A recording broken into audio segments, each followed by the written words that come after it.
Welcome to this video on Darkness That Has Never Left, authored by Khaled Abu El Atta and published in 2025. Please note, this is a work of fiction. Any similarities to real people, places, or events are entirely coincidental. This is the first edition, published on April 25th, 2025. This work is dedicated to the ones I lost, to the fire that didn't kill me, and to the silence that made me write. The video presents the work, Darkness That Has Never Left, written by Khaled Abu El Atta. This marks page 1 of the video's content. Here is the dedication, reiterating the sentiment, to the ones I lost, to the fire that didn't kill me, and to the silence that made me write.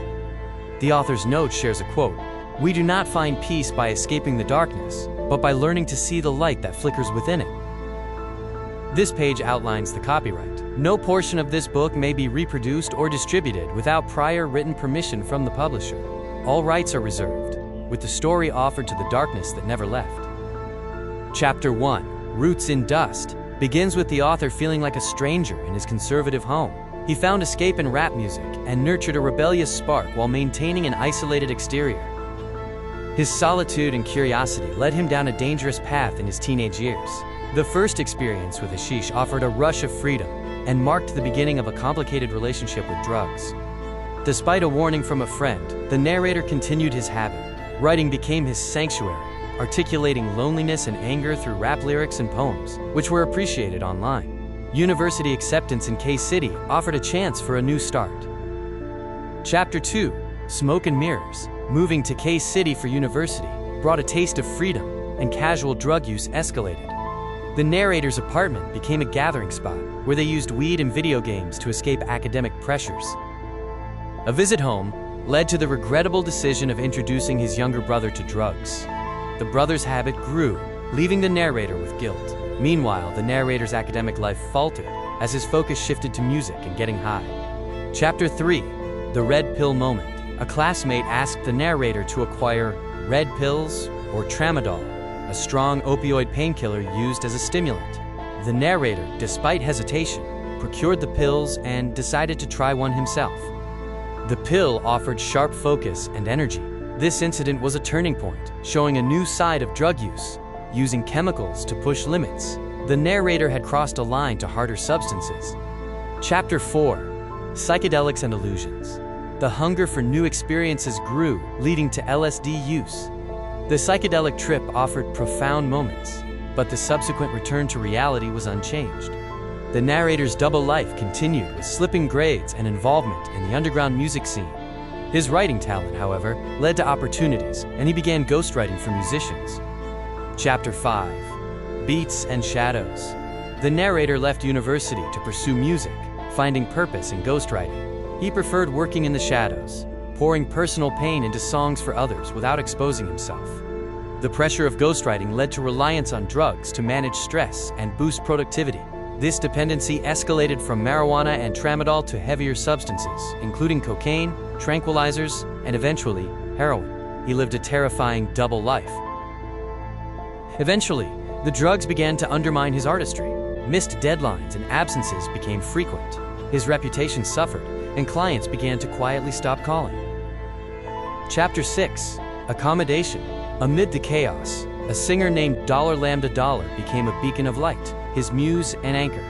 She encouraged his talent and loved him genuinely, offering hope for change. Despite Dollar Lambda Dollar's support and pleas to get help, the narrator pushed her away, consumed by addiction and self-hatred. Their once beautiful relationship frayed under the weight of his deceit and dependency. Chapter 7, The Collapse. The narrator secured a dream opportunity to write a song for a famous singer. Overwhelmed by anxiety, he spiraled into a multi-day heroin binge and missed the recording session. The opportunity was lost. The humiliation shattered him. Word of his unreliability spread, and his career ended. Dollar Lambda Dollar discovered the full extent of his addiction. Though she tried to help, his lies and self-destruction were undeniable. The night Dollar Lambda Dollar left, he drove away the only person who truly loved him. Alone, he realized the depth of his fall. Surrounded by the remnants of his addiction, he wept. His life was in tatters, but a fleeting moment of clarity in the mirror spurred a decision. He needed to save his life. In that moment of clarity, he saw a man on the verge of death. He found one last spark of will, dumping his remaining stash and recognizing the urgent need for professional help. Chapter 8: The Rehab Room. He checked into a rehabilitation center, cut off from the outside world. The first week was hellish, battling violent heroin withdrawal symptoms, clinging to the mantra of surviving the next 5 minutes. As withdrawal eased, he began therapy and group sessions, facing the wreckage of his past. Sharing his story with fellow addicts brought a realization that he wasn't alone. He wrote heartfelt letters of confession and apology to those he hurt, especially $. The process of him revealed the enormity of his actions. Recovery shifted from abstinence to learning to live again and forgiving himself. After months, he completed the program and moved to a quiet coastal town, seeking a clean start. The seaside town felt like a sanctuary. He rented a modest room and walked the beach, confronting his demons. The vastness of the ocean offered a space to let go of the past. Chapter 9: Waves of Recovery. In the coastal town, he learned to live sober, attending support groups and using learned tools to overcome intense cravings. Small victories added up, and he slowly began to heal physically and mentally. Emotional healing was slower. Memories of $, and strained contact with his family lingered. 6 months in, a strong, romanticized craving for heroin hit him. In a moment of panic, he almost relapsed. He fought the urge and sought help from $, an older mentor from the support group. Confessing the near relapse out loud was a relief. $, shared his own struggles, showing that seeking help is a sign of strength. The incident reaffirmed that recovery is not a solitary journey. He doubled down on his routines, accepting that temptation could exist without ruling him. Music returned, and he began writing songs for himself, sharing his honest story at open mic nights. Letters from home brought encouraging news. His brother $, was doing well in university and forgave him. The narrator was also glad to hear that $, was happy and successful. Reflecting on his journey, he realized he had gained a deeper understanding of life. He found a sense of hard-won contentment. The past was part of his story, but no longer defined him. Walking toward the bonfire with friends, he embraced the future, determined to continue his lifelong journey of recovery, one step at a time. Chapter 10: The Man Returns. After 3 years of sobriety, he left the coastal town to rejoin the wider world. Returning to Sad City meant emotional reunions with his family, beginning the slow process of rebuilding trust. He sought conventional work, applying for a bid coordinator role at AZ, a technology company in Ray City. Despite his unconventional resume and personal challenges, he spoke passionately in the interview about his writing skills and perseverance.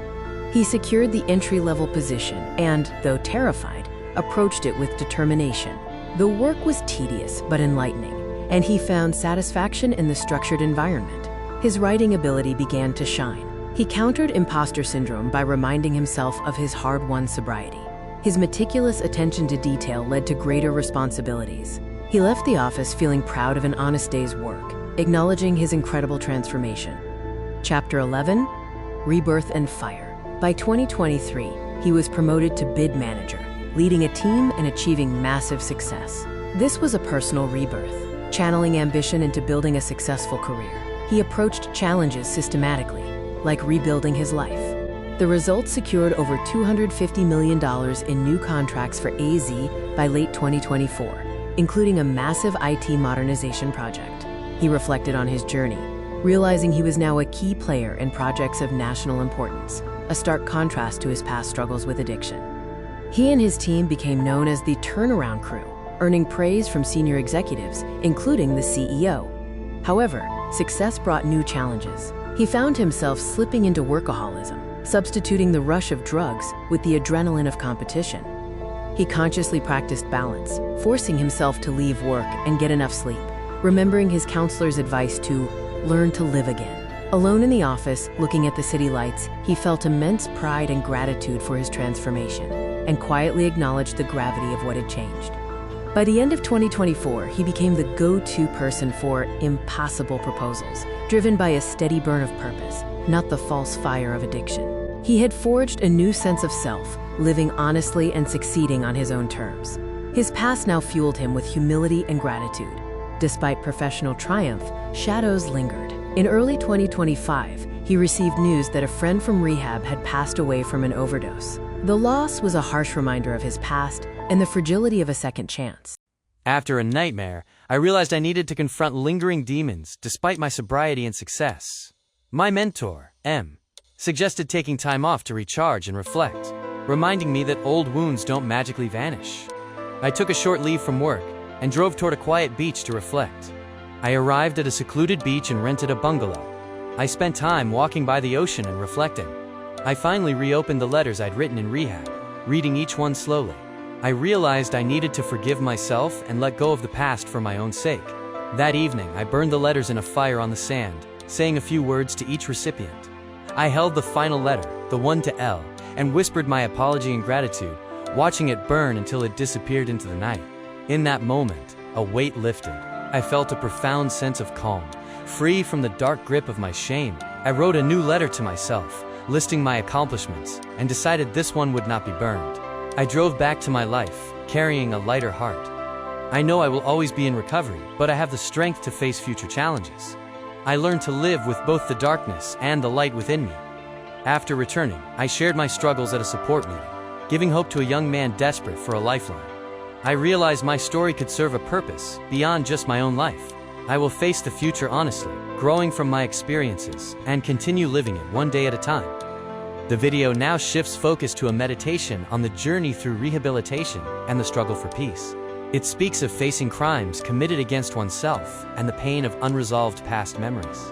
The isolation deepens, leading to a silent dialogue with existence itself, asking if it is worth believing still. As the words fade, the boundaries dissolve into an expanse where one is neither condemned nor saved. A warmth replaces the darkness, the tender calm of acceptance. This transformation is seen as release, not destruction.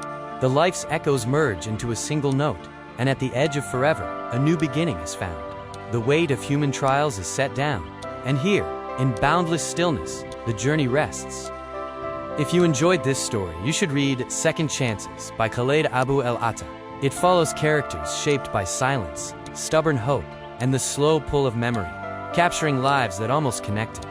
Khaled Abu El-Atta is a writer drawn to the quiet gravity of memory, distance, and identity.